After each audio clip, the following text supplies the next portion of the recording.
Buenas noches, profesor. Buenas Buenas noches. noches, estimados alumnos. Buenas noches con todos. Sean bienvenidos nuevamente acá a nuestro webinar.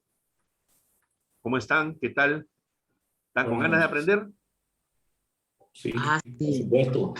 Estamos Claro. sedientos de conocimiento. Perfecto. Perfecto. Muchas gracias. Esa es siempre la actitud que siempre tenemos que tener, ¿no? Más bien, Ajá. la disculpa de caso que en la primera clase tuvimos unos inconvenientes, pero ya están solucionados, así que hoy día vamos a tener nuestra clase normal, ¿no? Permítame hacer unas acotaciones. Perdón. A ver.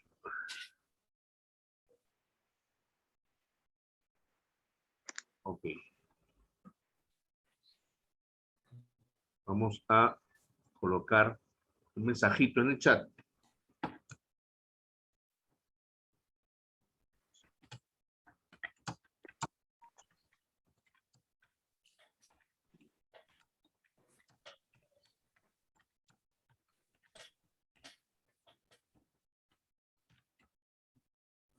¿Ok? Si ustedes desean en algún momento de nuestra reunión, ¿no? Hacer algún tipo de consulta, levanten la manito, ¿ya? Inmediatamente le doy la palabra a aquella persona que desee hacer algún tipo de consulta. Puede ser que de repente vuelva a repetir algún concepto que se esté exponiendo en ese momento, ¿ok? Así tenemos un orden para podernos llevar un poco más ágil esta interacción por este webinar. De acuerdo. Ya. Entonces, vamos a empezar, estamos compartiendo pantalla y vamos a empezar a compartir el recurso. Vamos a ver, infórmenme si, a ver, vamos acá.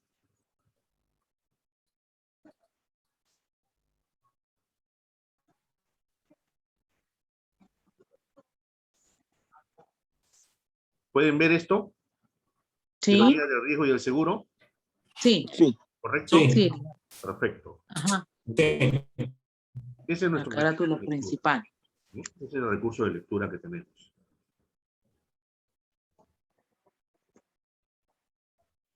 Ok. Es importante tomar en cuenta que el contrato, ¿no?, de la póliza tiene una base legal, ¿no? Y esta base legal es la ley del contrato de seguro. Esta es la ley número 29946. Esta ley fue publicada en noviembre del año 2012, ¿ya? Y esta obliga a conocer las cláusulas generales de contratación que contienen las pólizas de seguro. Como yo le estaba explicando, las compañías de seguros son los expertos que emiten las pólizas. Ellos diseñan las pólizas, indican cuánto de prima se tiene que pagar, cuánto deducible se tiene que pagar, si es que tienes alguna condición especial, los condicionados generales, las cláusulas, las garantías que tengas tú que cumplir en la póliza. La póliza de seguro es un contrato de adhesión. Quiere decir que la compañía de seguros lo redacta y el asegurado se adhiere a esas condiciones. El asegurado no tiene ninguna posibilidad de negociar esas condiciones, salvo que sean otras condiciones adicionales que la compañía de seguros convenga en que sí las va a poder negociar. En seguros, vuelvo a repetir, todo puede ser negociable, pero siempre y cuando las dos partes, tanto el asegurado, contratante y o beneficiario, estén de acuerdo con la compañía de seguros, ¿ya? Muchas veces nosotros en el día a día, ¿no?, estamos enfrentando riesgos, ¿no? Y estos riesgos nos pueden ocasionar pérdidas económicas, ¿no? ¿Qué cosa viene a ser un riesgo a nivel de seguros, ¿no? Es un evento que puede suceder o no y que puede causar un daño. No sabemos cuándo va a ocurrir, ni en qué momento, ni cómo va a ser, ni cuál va a ser su magnitud, ¿no? El riesgo es el elemento que identifica el seguro.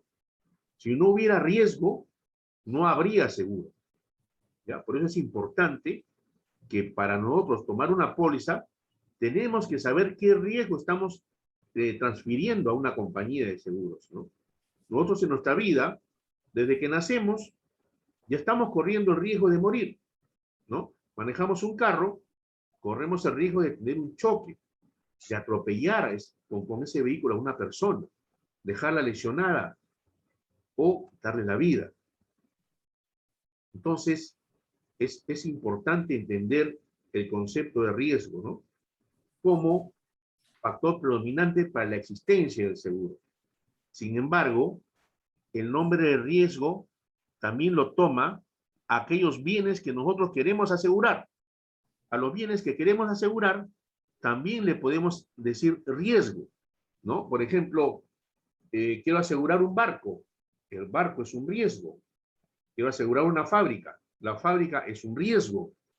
Mi oficina, mi casa, es un riesgo, ¿no? Se aseguran los caballos. Un caballo, de repente, tengo mucha plata y tengo mi stud, ¿no? Me gustan los caballos y tengo mi stud. Aseguro a mi caballo el semental, que me costó $1 millón, ¿no? Soñar no vale, no cuesta nada, así que tengo mi caballo de $1 millón, ¿no? Y lo puedo asegurar. ¿Por qué? Porque yo tengo un interés asegurable sobre ese bien, porque ese bien me ha costado un dinero, ¿no? Entonces, el dinero se transformó en un bien y para efectos de seguro ese bien se denomina riesgo. Hay diferentes tipos de riesgos, ¿no? Hay riesgos que son, como ya hemos visto en esta semana y han podido ustedes ir leyendo, hay diferentes en las cuales se manifiesta el riesgo. ¿Okay? Entonces, les doy nuevamente la bienvenida a esta certificación, ¿no? Y les comento que la industria del seguro también es llamada la industria sin chimeneas, ¿no? Es importante que ubiquemos a la industria del seguro dentro del común de todas las industrias que tenemos, ¿no? Las que producen. Y tenemos que identificar la materia prima y el producto final, ¿no? En este caso, por ejemplo, en el ámbito cervecero, la materia prima vendría a ser la malta, o el lúpulo quizás, y el principal producto sería la botella de cerveza, ¿no? En el ámbito de chocolate, la industria chocolatera, la materia prima es el cacao, y el principal producto sería la barra de chocolate. Por analogía, en la industria del seguro, el riesgo, ¿no?, es la materia prima, como ya les he explicado, y el producto sería la ocurrencia del siniestro, ¿no? El siniestro es lo que se indica en la póliza que se va a cubrir, ¿no? Yo te voy a cubrir, por ejemplo, en el seguro vehicular te dicen yo te cubro contra robo, incendio, robo, vuelco, choque, despiste, desbarrancamiento. Son coberturas enumeradas, ¿ya? Coberturas que se enumeran. Si ocurriera algún siniestro que no está dentro de esas coberturas enumeradas, o el siniestro que ocurre está detallado en las exclusiones de la póliza, pues el seguro no va a surtir efecto. No va a haber cobertura, ¿ya?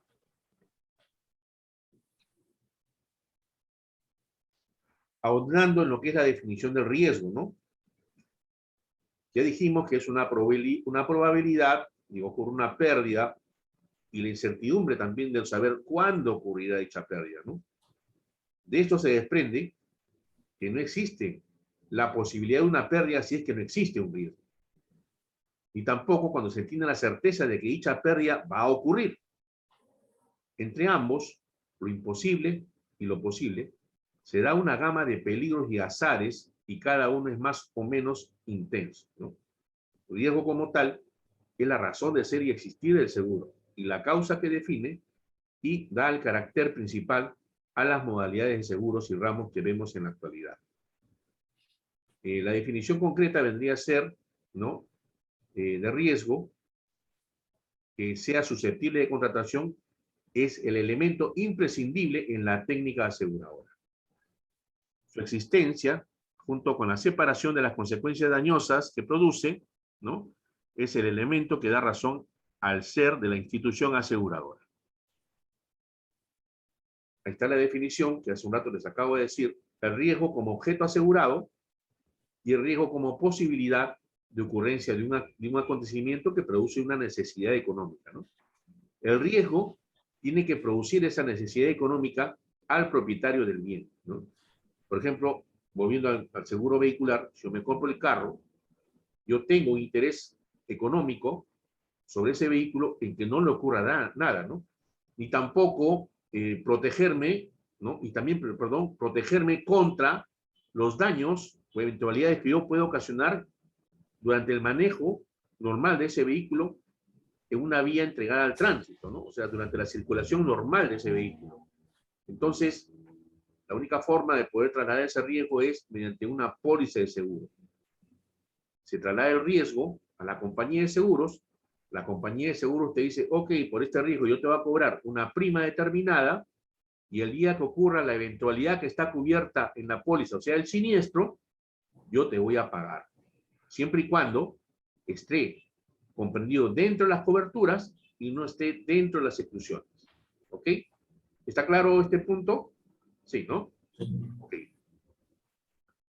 Ahora, dentro de los dos puntos que tenemos de las acepciones de riesgo, siempre es bueno saber dentro de qué contexto estamos utilizando la palabra riesgo. El punto 2 o el criterio 2 es el técnicamente correcto, ¿no?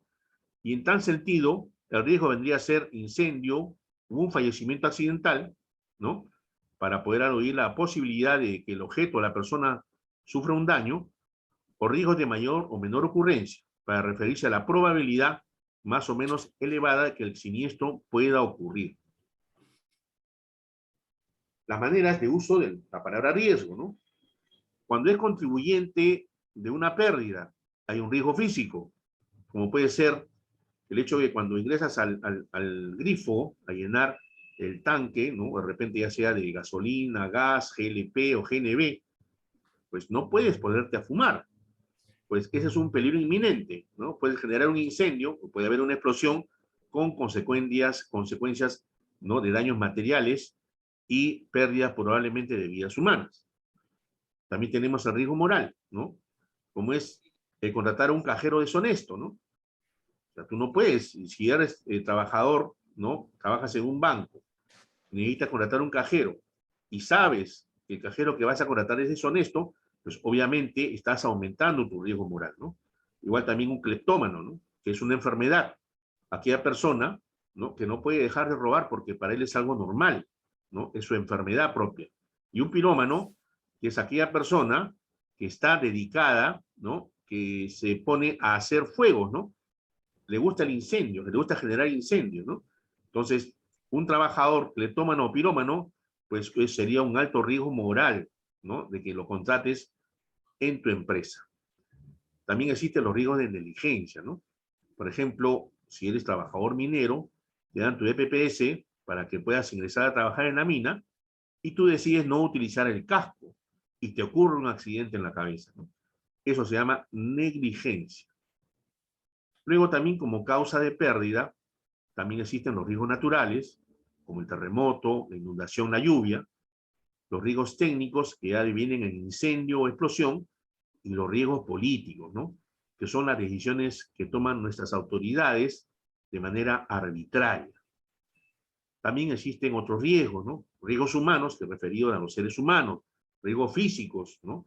Riesgos financieros, una mala inversión en la bolsa, ¿no? Riesgos reputacionales, también la reputación tiene un riesgo de perderse. Los riesgos legales, riesgos laborales, riesgos de operaciones, riesgos de fraude, riesgos cibernéticos. Últimamente hay seguros que ya están tratando el tema de los riesgos cibernéticos. La medición del riesgo, ¿no? Se mide entre 0 y 1. El riesgo no puede ser, ¿no? Menor de 0 y mayor de 1, ¿no? Entonces, porque habría una certeza de ocurrencia, por lo tanto, no habría riesgo. Y entonces sería un siniestro seguro. Tampoco puede ser 0, porque habría certeza de no ocurrencia, y si no hay riesgo, no hay seguro. ¿Ok? Ese temita que tiene que quedar claro para nosotros. Ahora, el riesgo también tiene características, ¿ya? Incierto o aleatorio, ¿no? Esto quiere decir la incertidumbre, ¿no?, que tenemos sobre este.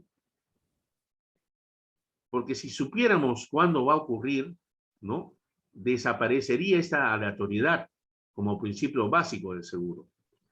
El riesgo también tiene que ser posible, ¿no? Tiene que haber la posibilidad de que ocurra el riesgo, es decir, que se produzca el siniestro. Tampoco tiene que ser ni muy frecuente ni imposible.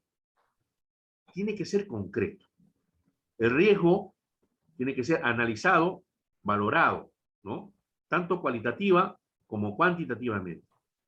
Esto va a permitir decidir si se acepta o no el riesgo, ¿no?, ya sea basado en la experiencia de casos o en cálculos actuariales. Las compañías de seguros, para evaluar un riesgo, ¿no?, hacen llenar una solicitud de seguro y también efectúan una inspección de riesgo, ¿ya?, para poder analizarlo y ver si o lo admiten o deniegan el seguro. El riesgo también tiene que ser fortuito, ¿no? No debe provenir de un acto de la voluntad humana. También tiene que ser lícito, ¿no? No puede ir en contra de normas legales, ni morales, ¿no? Ni tiene que afectar a terceros y obviamente no ir contra la ley. El suicidio o la negligencia son asegurables toda vez que deben estar condicionados a esperar un año para el caso de suicidio o cuando la negligencia ocasiona daños a terceros, excepto por dolo o mala fe. Siempre en los casos de dolo o mala fe, el seguro no va a surtir efecto. Y el riesgo tiene que tener un contenido económico, ¿no? O sea, esto quiere decir que este riesgo debe producir el daño, ¿no?, la pérdida económica, ¿no? Y que esta pérdida económica solamente va a ser satisfecha cuando la póliza la indemnice. Hasta acá estamos claros en lo que estamos explicando. ¿Hay algo que está quedando un poco en duda? ¿Algo que quieran que refrende? ¿Todo bien? Cuando decimos fortuito, es el mismo término accidental que ponen en muchas pólizas, ¿verdad? Sí, así es. Bien, Así es. Muy similar, ¿no? bien. Fortuito, accidental, ¿no? Que no tiene que ser, no tiene que ver involucrar la voluntad humana, ¿no? Exacto. ¿Ok? ¿Algún otro comentario, alguna otra tingencia para continuar? Ok. El riesgo también tiene una naturaleza, ¿no? Y conocerlo es también importante, ¿no? Porque tanto la innovación y el desarrollo de los negocios son cada vez más riesgosos, ¿no? Se deben identificar siempre la naturaleza de estos riesgos, ¿no?, a que se están exponiendo.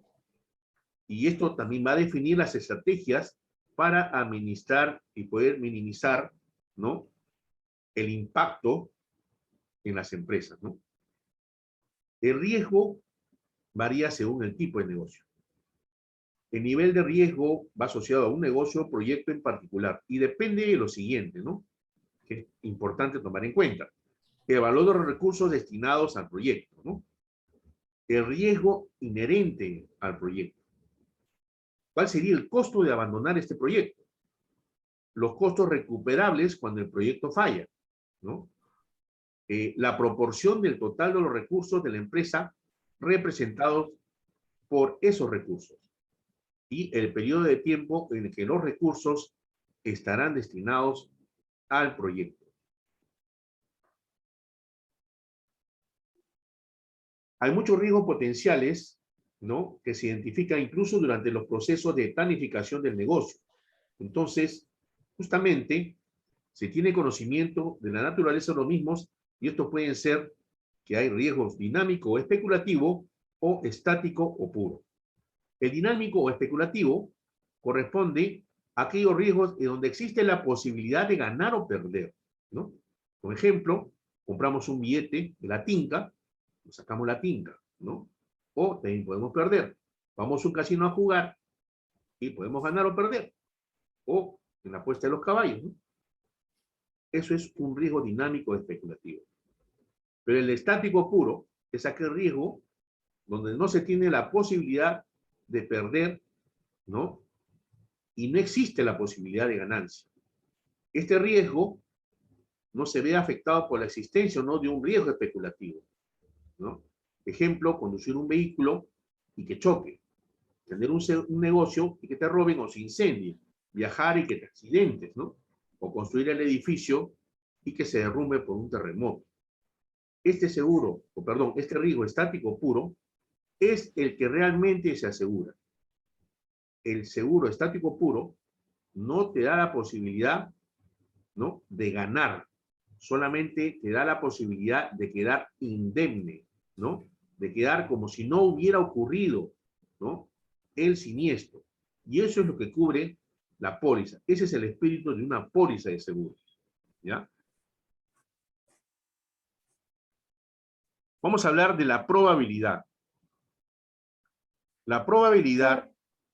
Profesor, disculpe, Sí, Marcela Izaguirre, sí. una consulta. En el caso de las pólizas de vida que tienen recupero, estamos hablando también de un tipo de riesgo estático puro.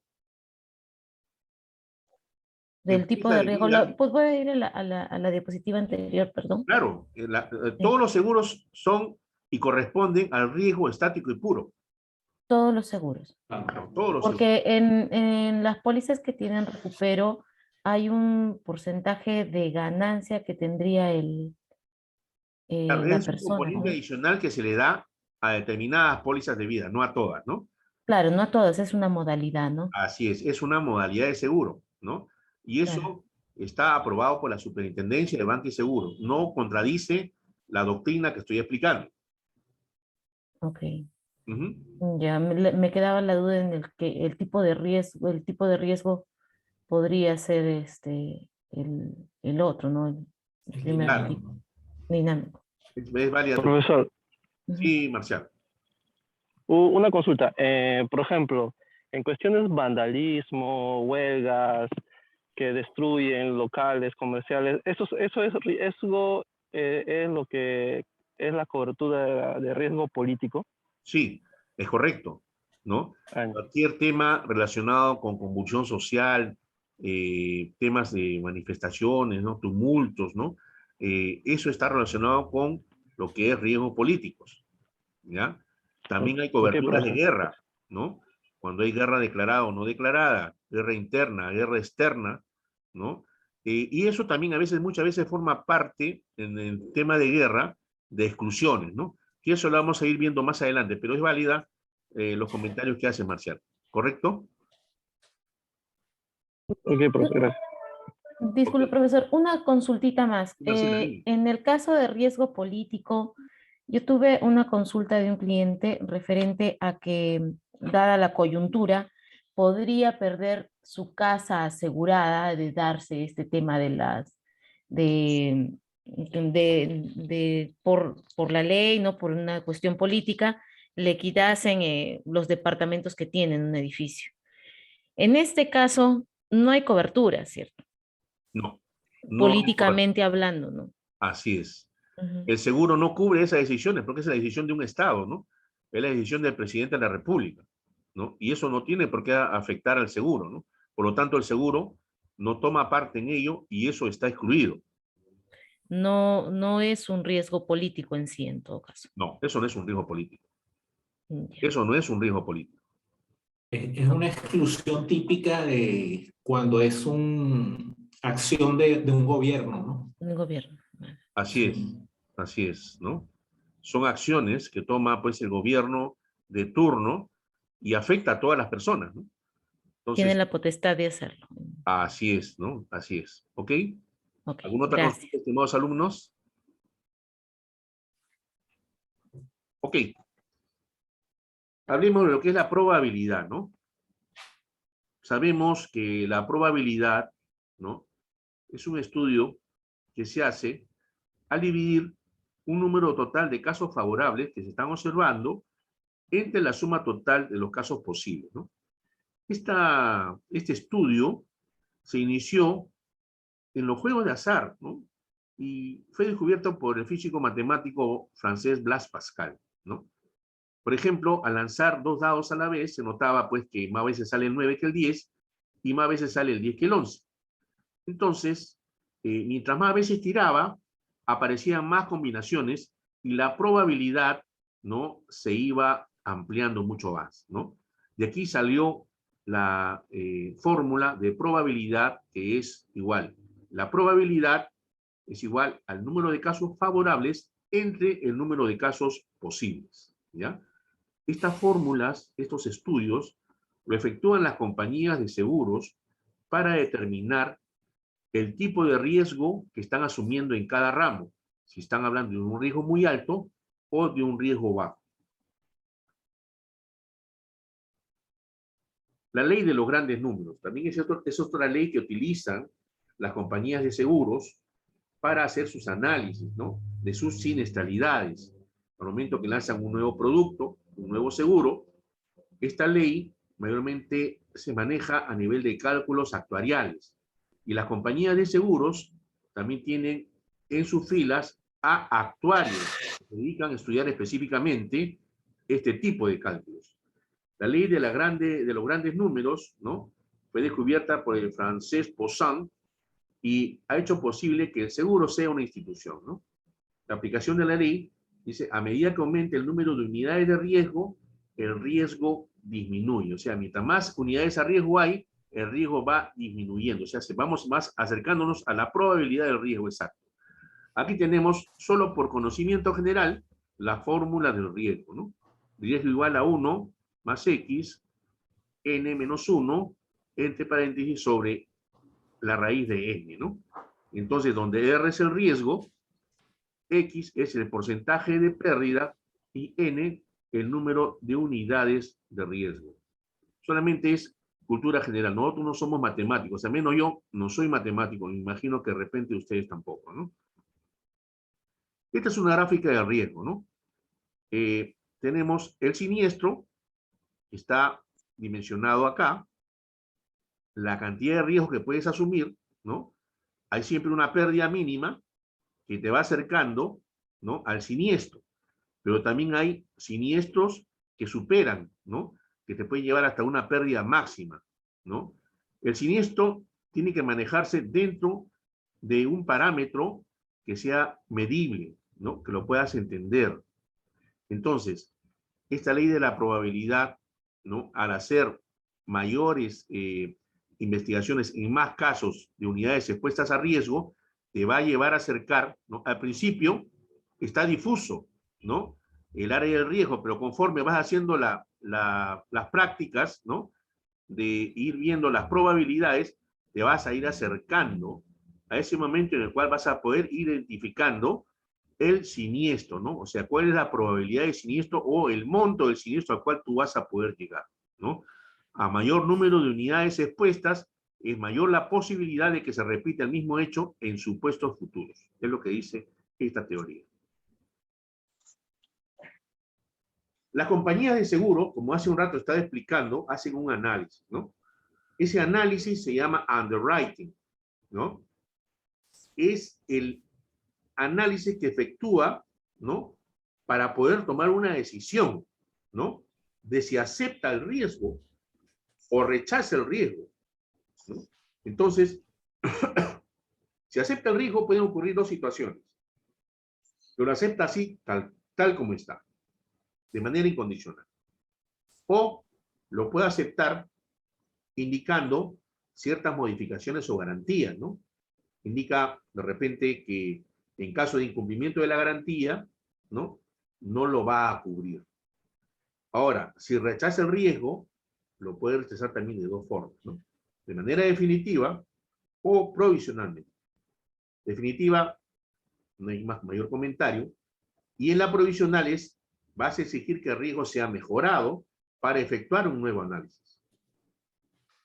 También se tiene que considerar el preanálisis, que consiste en identificar, evaluar, controlar y manejar con un riesgo, ¿no?, antes de aceptarlo. Es la forma que nos parece más conveniente.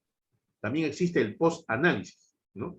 Que consiste en aceptar todos los riesgos y evaluarlos al producirse un siniestro. Y recién de ahí empezar a analizar, ¿no?, la cobertura o no. ¿Cómo se administra el riesgo, no? Hay etapas importantes para la administración del riesgo. Primeramente se tiene que identificar, ¿no? Tenemos que identificar el riesgo que vamos a cubrir o que nos vamos, con el cual nos vamos a cubrir. Tenemos que aprender a evaluarlo, ¿no? Tenemos que también saber cómo controlarlo. Y si de producirse, saber cómo manejarlo. ¿Y cuánto me va a costar este riesgo en caso de que se presente, ¿no? Vamos a ver a continuación el detalle de cada una de estas expresiones. Pero antes hay que aprender tres conceptos que son importantes, ¿no? Y que conviven con el tema del riesgo. El riesgo en sí, ya sabemos que es la probabilidad de que ocurra una pérdida o la incertidumbre de no saber cuándo va a ocurrir dicha pérdida. El peligro, que es la contingencia que puede causar una pérdida. Y el azar, que es la condición que aumenta la probabilidad de pérdida ocasionada por el peligro. Hay que tener presente que lo que se asegura es el riesgo y no el peligro ni el azar. Ojo. ¿Cómo se identifica el riesgo, no? Para identificar el riesgo, ¿no?, a lo que estamos expuestos, la persona o la empresa debe estudiar los peligros que llevarían a la ocurrencia del riesgo, es decir, el siniestro que podría sufrir, ¿no? En una industria se identifica el riesgo de fuego o incendio, entonces debemos conocer la teoría del fuego, sus componentes y formas de propagación. Existe el triángulo del fuego, en donde para que exista el fuego tiene que haber tres componentes: la fuente de calor, el oxígeno y la materia o material combustible. La unión de estos tres elementos define lo que produce el fuego. ¿Cuáles son las fuentes de calor, no? Por ejemplo, en la industria se usa fuego directo, electricidad o fricción. Es importante saber. Se utiliza material combustible en el proceso industrial, que son inflamables, gases, líquidos volátiles, solventes, carburantes, madera, papel, hilo, algodón, etcétera, ¿no? ¿Cómo se propaga el fuego? Es importante que también tengamos en cuenta esto, ¿no? Hay cuatro formas, ¿no? Cuatro formas de propagación del fuego. Por conducción, por convección, por radiación y por traslación. La conducción es el contacto directo, ¿no? El fuego se inicia en un tomacorriente que queda al lado de una cortina y esta se prende, ¿no? Y esta está al lado de un escritorio y el escritorio también se incendia, ¿no? Por conducción también podemos aplicar, por ejemplo, en una fogata, ponemos una tetera, ¿no?, para que hierva esa tetera. Y en el momento que ponemos la tetera con agua sobre la fogata, si queremos tocar la tetera, ¿no?, el contorno de la tetera, vas a sentir el calor, porque por conducción el contorno de la tetera se ha calentado, ¿no? Por convección, el fuego se propaga al derramarse líquidos y gases que escapan de sus recipientes. Tomando en cuenta el mismo ejemplo en la fogata, si tú pones la mano en el pico de la tetera, vas a ver que está saliendo ya al momento de hervir el gas, que indica que ya está hirviendo, y ese gas te puede quemar la mano, ¿no? Eso se llama convección, ¿ok? Por radiación, es generado por la combustión de los productos, ¿no?, que se están quemando. En este caso, tomando de ejemplo también la fogata, al momento de acercarte a la fogata sientes el calorcito, ¿no? La fogata que usualmente se hace los fines de año, cuando se van a las playas para recibir el año nuevo, ¿no? Y por traslación, vendría a ser cuando de esa fogata salen partículas mínimas, pequeñas, que se pueden trasladar en el aire, y si llegan a un sitio donde haya un combustible, pueden incendiarse, ¿no? Si estás en el campo, puede prender el pasto seco, ¿no? Puede prender las hojas secas o los árboles, ¿no? Por eso que antes de la pandemia teníamos estos famosos incendios forestales a nivel mundial, ¿no?, en diferentes partes del mundo, no sé si ustedes se acuerdan. Ese efecto de estos incendios se generaban por autocombustión y el modo de propagación era la traslación. ¿Ok?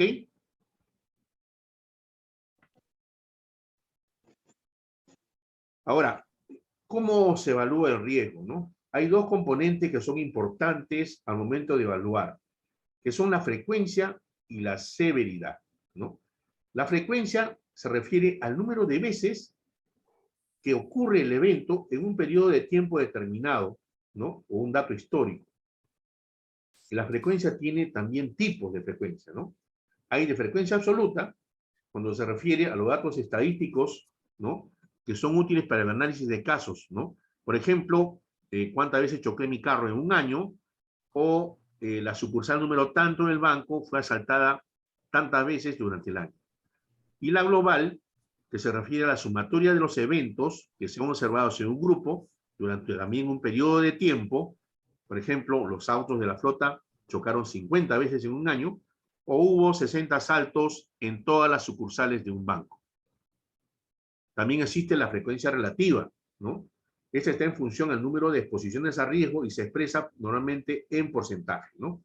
Por ejemplo, la flota de 25 vehículos tiene una frecuencia relativa de 2 choques por vehículo, es decir, 200% de que ocurra un choque en un vehículo. El banco, con 120 sucursales, tiene una frecuencia relativa de un asalto por cada año, o sea, cada 2 agencias, es decir, 50% de que ocurra un asalto en una agencia. Y también la frecuencia promedio. Es el promedio de la frecuencia de varios años.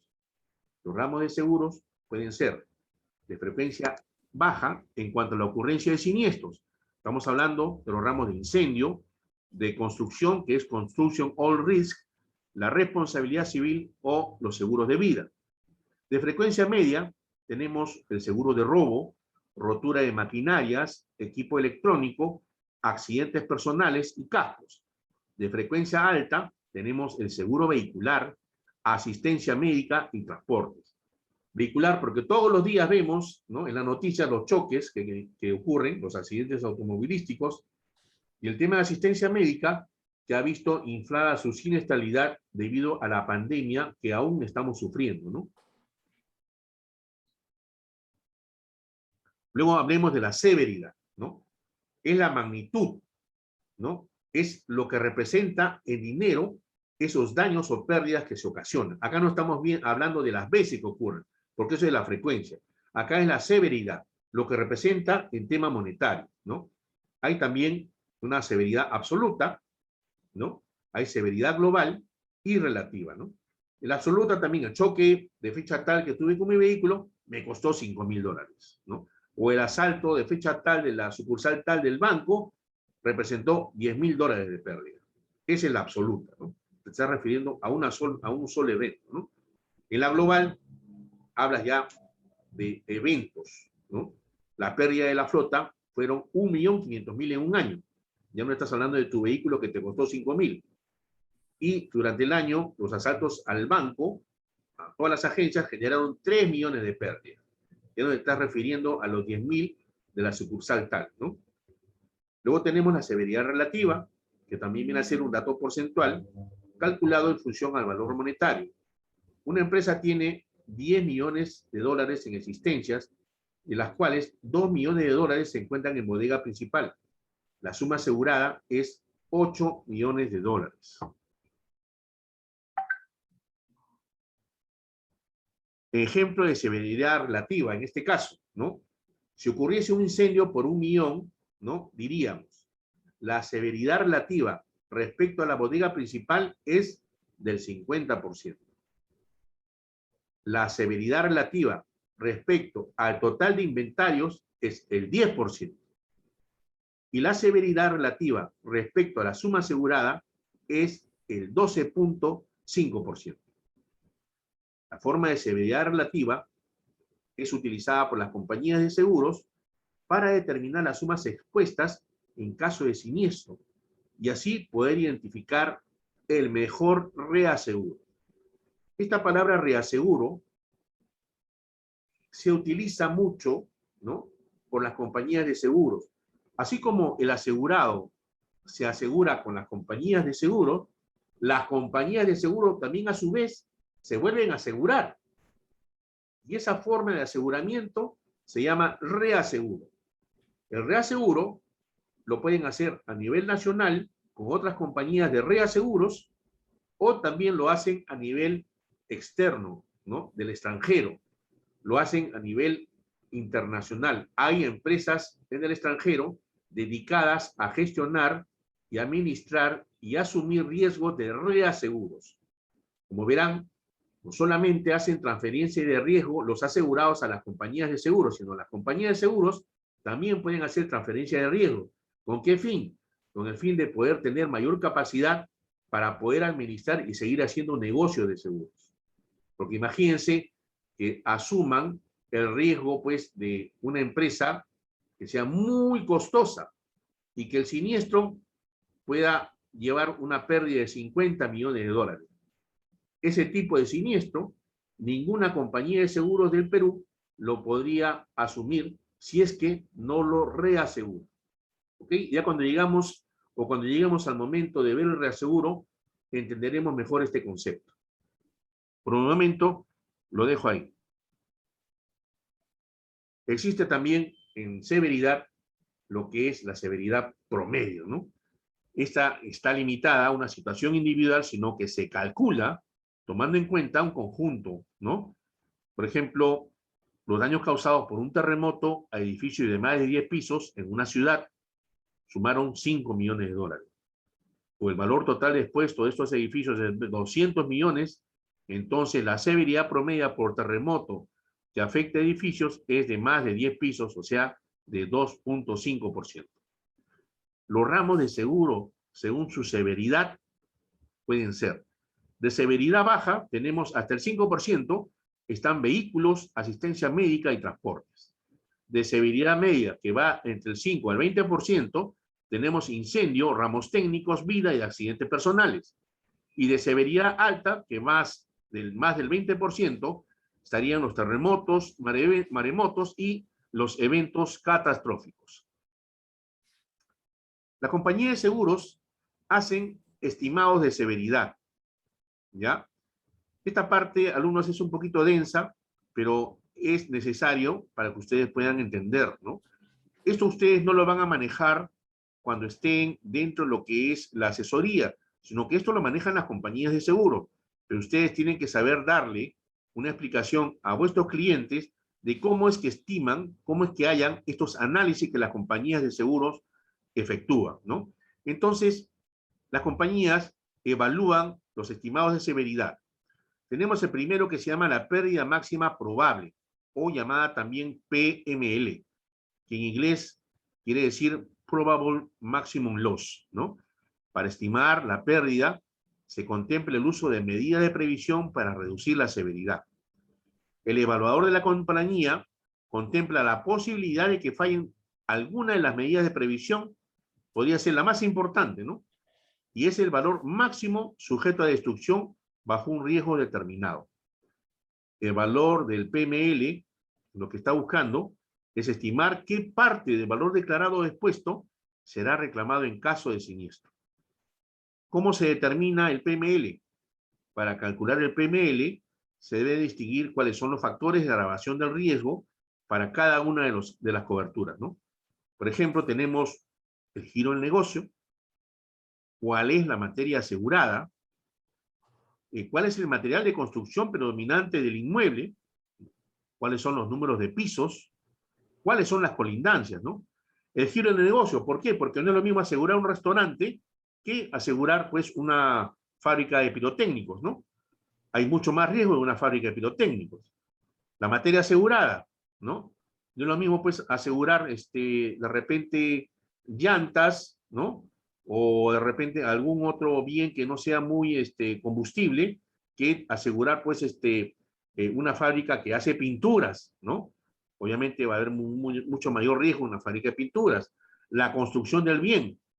No es lo mismo asegurar un restaurante acá en San Isidro, que tiene todo, ¿no?, construido de material noble, que asegurar un restaurante en una playa de Piura, ¿no? En Colán, que está hecha, ¿no?, de madera, ¿no?, de esteras, y que inclusive hasta no tiene techo. No es lo mismo asegurar, pues, un bien que tiene un solo piso, que asegura pues un edificio de 10 pisos, ¿no? Y las colindancias. Si yo tengo un bien, tengo mi fábrica, que está excelentemente ya evaluada por la compañía de seguros, pero a mi costado tengo, pues, no sé, tengo una fábrica de explosivos, ¿no? Ese es un gran riesgo por la colindancia. O tengo a mi otro costado, pues, un barrio, pues, lamentablemente que no es muy bueno, ¿no? Que hay puros ladrones, consumidores de droga. Entonces, esas situaciones de colindancia pueden agravar también mi riesgo. Y eso también se evalúa al momento que se hacen los análisis de riesgo. La evaluación de la compañía de seguros, que se llama underwriting, es muy densa.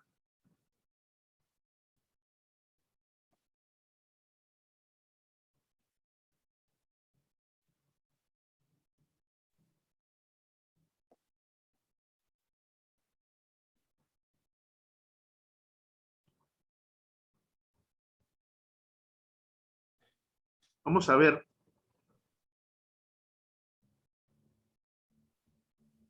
la pérdida, la determinación de la pérdida máxima probable, ¿no?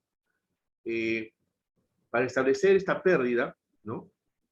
Se parte de que la unidad de riesgo, ¿no?, que represente el valor máximo expuesto, y se comienza por determinar el sector de incendio que tenga más cúmulo de capital, o sea, aquel donde esté acumulado la mayor cantidad, por decir, no sé, de mercancía, podría decir, ¿no? Y tenemos ahí un cúmulo alto. El sector de incendio está representado por aquella superficie o zona de riesgo en la que se puede desarrollar este incendio, ¿no? Pero está limitado exclusivamente a esta parte y sin posibilidad de propagación a otras zonas o sectores de riesgo. Para esta valoración se deben tomar en cuenta como parte más importante los elementos constructivos y materiales resistentes al fuego y los sistemas automáticos de extinción de fuegos existentes, ¿no? Ahí tenemos, ¿no? Por ejemplo, los sprinklers, ¿no?, que son sistemas automáticos que están colocadas arriba, ¿no?, que apenas hay detección de humo de incendio, inmediatamente sueltan agua, ¿no?, para apagar el incendio. Luego, cuando se ha determinado el sector de incendio de mayor valor, se analizan las medidas de seguridad. Estas medidas de seguridad engloban tanto las medidas humanas como las físicas y automáticas. En las humanas tenemos, pues, las brigadas contra incendios, ¿no? Las físicas tenemos, pues, de repente tenemos el extintor, y las automáticas serían los sprinklers que ya están diseñados para ello, ¿no? Se evalúa su grado de efectividad en relación con la peligrosidad expuesta, el tiempo de propagación y su dispersión, y el tiempo también de intervención de los bomberos, ¿no? También las características de construcción y materiales del local. También en el tema de la ubicación del riesgo, es importante saber si es que el bien se encuentra cercano a una compañía de bomberos, porque hay muchos bienes que están sumamente lejanos, ¿no? Están en los conos, y para que lleguen los bomberos, a veces puede demorar un buen tiempo, ¿no? Por eso también forma parte de la evaluación del riesgo que hacen las compañías de seguros. Ahora también existe la pérdida máxima posible o factible, que es la FML, o la Feasible. El enfoque en este caso es más conservador, pero se evalúa la pérdida posible. Acá no se consideran las medidas de previsión o existe la posibilidad de que fallen al momento del siniestro, o sea, fallarían todas las medidas de previsión. Es el valor máximo sujeto a destrucción por un determinado peligro en las condiciones más adversas, ¿no? Especialmente las de seguridad propias y externas, respecto de un bien o un conjunto de bienes. Se expresa en el porcentaje que representa el daño respecto del valor total del bien o conjunto de bienes. También se aconseja expresarlo en valor monetario con la denominación de valor máximo expuesto, para tener conciencia de la magnitud económica de la que se está hablando. Luego tenemos el monto máximo sujeto, que es el MMS. Es el valor máximo sujeto a destrucción por un determinado peligro en las condiciones normales de operación, especialmente la de seguridad propia y externa, respecto a un bien o un conjunto de bienes. Se expone en el porcentaje que represente el daño respecto del valor total del bien o conjunto de bienes. La expresión en condiciones normales de operación empleada en la definición se refiere a que el funcionamiento será en jornada laboral, con intervención eficaz de los medios de protección propios, salvo que se tenga garantizada una eficacia muy elevada que requiera la intervención de los medios de socorro externos, con cuya participación se logra controlar el avance del siniestro. Pérdida máxima estimada o Maximum Amount Exposed, MAE. Se refiere a una posición extremadamente pesimista. Se consideran que serán dañados el 100% de aquellos montos expuestos a un mismo evento de incendio, explosión, solo el daño material. Se utiliza para evaluar y decidir respecto a retenciones y sesiones de reaseguro. Es el valor máximo sujeto a destrucción por un determinado riesgo o peligro en las condiciones de parada productiva, ¿no? Turnos de trabajo, con inoperancia de los medios de protección propios, excepto los automáticos, ¿no? O que estos no existan o no estén en servicio. Y la intervención de los medios externos, como los bomberos, pero con retraso, y la intervención, ¿no? Que también ocurra en cuando permanezcan abiertas las puertas cortafuegos, con 2 horas mínimas de soporte del fuego, en por lo menos 2 áreas adyacentes respecto de un bien. También se expresa en porcentaje que represente el daño respecto del valor total del bien o conjunto de bienes. Vamos a ver un ejemplo de estimación de una pérdida, ¿no? En una planta, ¿no?, de elaboración de alimentos que tiene amplias instalaciones de procesamiento, el riesgo existente es de explosión e incendio, ¿no? Y este es muy alto en comparación a la carga de incendio. La estructura, ¿no? Los daños seguramente se extenderían a otras áreas de la planta y de los edificios, ¿no? Particularmente a las áreas de almacenaje 1, producción 1 y producción 2, que es donde ocurre una explosión de un silo. El edificio y la construcción de armazón de la planta constan principalmente de elementos a prueba de fuego. La exposición de la instalación no parece verse aumentada por las industrias adyacentes. Es posible que personas no autorizadas, por ejemplo, saboteadores o pirómanos, entren en el recinto saltando por una valla convencional no protegida de malla de alambre. Vamos a ver un cuadrito, de acuerdo a lo que hemos conversado, ¿no? Este es el plano de la planta, almacén 1, producción 1, producción 2, ¿no? Tenemos un almacén de productos y una oficina administrativa y la casa del guarda, ¿no? En lo que respecta a la separación en esta planta, la única que tiene buena separación sería la oficina administrativa, porque está separada a 50 metros, que es lo que pide la norma. Igual también esta oficina administrativa está separada 50 metros del almacén de productos, ¿no? Como estamos viendo acá. Sin embargo, el almacén, donde ocurre la explosión o incendio, tiene solamente una separación de 25 metros de el área de producción 1 de alimentos y el área de producción 2 de productos especiales, ¿no? O sea que en el caso de una explosión o incendio, lo primero que correría suertes, se consumiría totalmente el almacén y se podría estar propagando a la zona de producción 1, obviamente llevándose de encuentro a la casa del guarda y probablemente también a la producción 2. Si todo esto se generalizara totalmente la explosión o el incendio, también podría abarcar hasta el almacén de productos 2, que está solamente a 25 metros, porque no guarda la debida distancia, ¿ya? Entonces, haciendo una sumatoria, ya sabemos, si tenemos en cuenta que el valor de la planta, ¿no?, el total de la suma asegurada es 20 millones, la producción 1 representa 5 millones, producción 1, 5 millones, producción 2, 5 millones, producción 2, 5 millones, aquí está.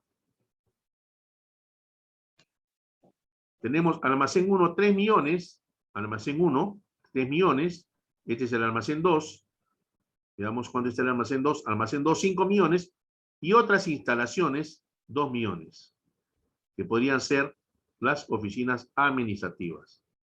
Entonces, primer escenario, una pérdida máxima probable. Esto deviene de un evento único en la planta, ¿no? Se presupone que el evento inicial es tan grande que quedan fuera de servicio los sistemas de protección y activos, ¿no? Y solo siguen operando normalmente las instalaciones pasivas de protección, como por ejemplo, las separaciones y la resistencia al fuego. Entonces, se supone un escenario con una explosión en el silo 1 y un incendio en el área de almacenaje. Se presume que la distancia de 25 metros entre el almacén 1 y la producción 2 es inadecuada, en caso de que se produzca una explosión del silo. Sin embargo, el edificio de administración está separado adecuadamente, con 50 metros de cada área, ¿no? El fuego se expandirá a producción 1 y 2 y destruirá el área completa de producción. Sin embargo, se puede salvar el almacén 2, incluso suponiendo que se retrasen las medidas adoptadas para combatir el incendio por el cuerpo de bomberos. El PML para daños materiales, incendio, expresado en un porcentaje de la suma total asegurada, se calcula como sigue. 13 millones, que es la sumatoria de todo lo que hemos indicado que se extendería el fuego, sobre los 20 millones, que es la sumatoria total. Haciendo la regla de 3 simple, nos daría un 65%. Esto quiere decir que la pérdida máxima probable de estos 20 millones sería el 65% de estos 20 millones, que representan 13 millones. ¿Ya? Si sumamos la producción 1 más 2, ¿no? Y el almacén 2, nos van a dar esta cantidad. Bueno, estimados alumnos, llegamos a la finalización de esta hora. El día de mañana yo convocaré para la misma hora nuestra reunión para continuar con estos conceptos, y esta es una hora adicional, ¿ya? Para poder culminar lo relacionado. En esta semana, como ustedes se habrán percatado, el recurso de lectura es amplio, ¿no? Y quisiera avanzar con ciertos conceptos que quisiera dejárselos en sus memorias para que puedan ustedes afrontar, ¿no?, con tranquilidad el recurso del control de lectura del día domingo. También es el deber de ustedes el de leer, ¿ya? Leer, y yo espero que para las próximas clases avancen con el tema de la lectura de estos recursos, y en estas reuniones lleguemos y ustedes me hagan preguntas sobre conceptos que han visto o que sea que se expande y que no hayan logrado entender. ¿Ok? Entonces, si es que no hay ninguna tingencia, ningún comentario hasta acá, estimados alumnos, procedería a despedirme. ¿Algún comentario adicional a lo que he expuesto? ¿Todo bien hasta el momento? Ok. Estimados alumnos, Mirna, Rafael, Abel, Dante, Fernando Correa, Jaime, Jocelyn, Marcela, Marcial, les agradezco su atención. Buenas noches con todos, y mañana estaré pasando la invitación como una hora opcional. ¿Ok? Nos estamos viendo. Gracias a usted. Gracias, buenas noches. Gracias. Gracias. Gracias. Gracias, buenas noches.